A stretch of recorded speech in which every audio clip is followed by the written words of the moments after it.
teman-teman, berjumpa lagi dengan teman rebahan. Gimana kabar kalian hari ini? Semoga sehat terus ya. Di video kali ini, Mimin akan membahas kelanjutan dari kembalinya Magi setelah 4000 tahun.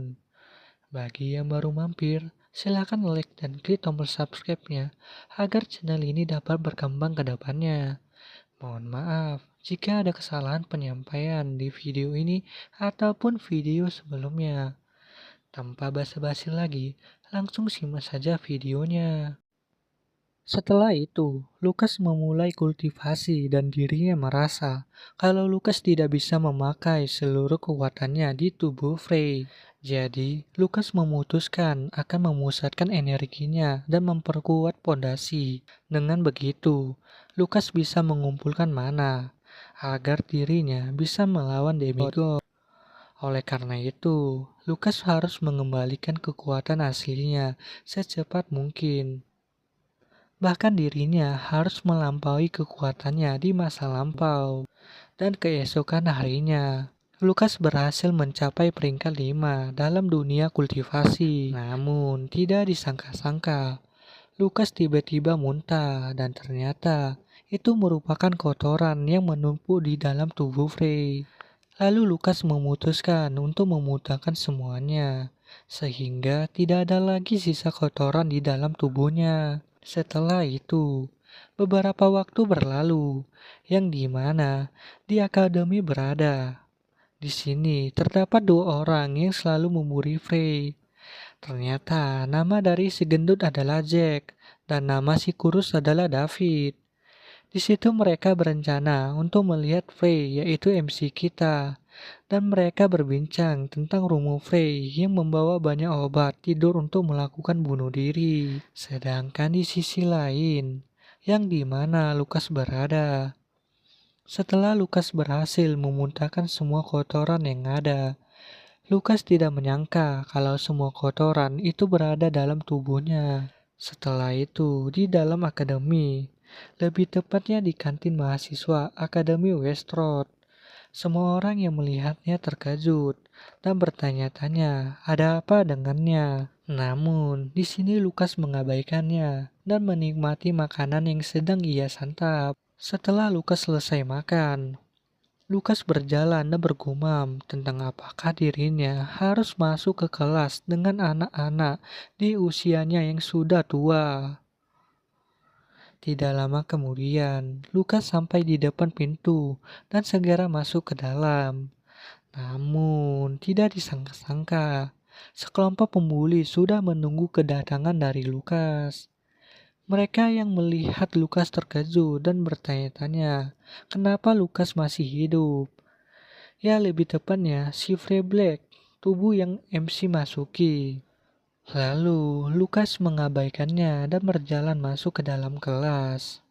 David yang melihatnya berusaha menjegalnya. Di sisi lain, Jack menghampiri Lukas dan mengkeplak kepalanya dan menyuruh Lukas untuk mengganti atas 10 tiket makanan. Mengalami hal itu membuat Lukas bertanya-tanya, kenapa Jack memukul kepalanya? Tiba-tiba Lukas mengalami ketakutan sehingga gemetaran. Ya, mungkin itu trauma yang dialami pemilik tubuh sebelumnya, yaitu Frey Black. Jack yang merasa diabaikan oleh Lukas mulai mengambil tindakan untuk memukul Lukas. Lukas yang melihat hal itu segera menghilang dan muncul di belakang Jack. Mengalami hal itu membuat Jack terkejut. Sedangkan di sisi lain, orang-orang yang melihat kejadian tersebut terkejut dan bertanya bagaimana itu bisa terjadi. Sedangkan cewek berambut merah yang melihat itu juga ikut terkejut. Jack semakin kesal dan mencoba menyerang Lukas. Namun, Lukas segera mengeluarkan tangan dari kantongnya dan menyerang Jack, sehingga membuat Jack terlempar jauh dan berhasil dikalahkan. Di sini, orang-orang yang melihatnya semakin terkejut. Namun, Lukas merasa depresi, dikarenakan Lukas sudah melakukan hal yang memalukan.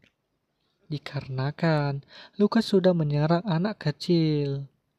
Sedangkan David yang melihat kejadian tersebut merasa tidak menyangka akan hal itu. Tidak lama dari kejadian tersebut, tiba-tiba seorang profesor datang menghampiri, dan para siswa segera membuat alasan bahwa Jack tiba-tiba terjatuh sehingga dia tidak bergerak. Profesor segera melihatnya, namun profesor terkejut dengan apa yang dia lihat. Dikarenakan ada bekas pengguna mana yang tersisa di tubuhnya. Karena tidak ada satupun profesor yang memiliki kemampuan untuk menggunakan skill tersebut. Sehingga membuat Profesor Dio bertanya-tanya, siapa yang bisa membuat hal itu? Setelah itu, kelas pun dimulai. Salah satu profesor menjelaskan kalau Profesor Dio pergi merawat Jack. Sehingga dirinya, yaitu Profesor Kevin, yang akan mengajar kelas tersebut.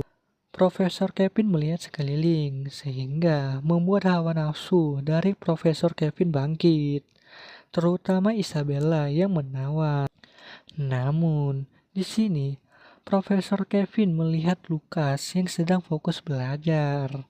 Sedangkan para perempuan yang melihatnya bergosip kalau dirinya tidak menyukai kedatangan dari Profesor Kevin sendiri. Namun, kawannya memperingatinya untuk tidak melihatnya. Di sisi lain, Profesor Kevin meledek Lukas di depan semua orang. Namun, tidak disangka, Lukas malah menghela nafas, yang membuat Profesor Kevin terkejut. Lalu Lukas meminta maaf dikarenakan Lukas sedikit sibuk. Melihat hal itu membuat para siswa-siswi merasa jijik. Profesor Kevin bertanya apakah ada yang lebih penting dibandingkan kelasnya. Lukas memberitahu bahwa itu mungkin. Lagi pula, Lukas berada di puncak masa mudanya. Mendengar hal itu membuat para siswa tertawa. Sedangkan Profesor Kevin semakin kesal akan hal itu. Lalu Profesor Kevin memberi sebuah pertanyaan tentang 3 senjata utama Raja Jahat Kasadin. Lukas seketika terkejut atas pertanyaan dari Profesor Kevin. Oke, segini dulu pembahasan kita kali ini. See you next video and bye-bye.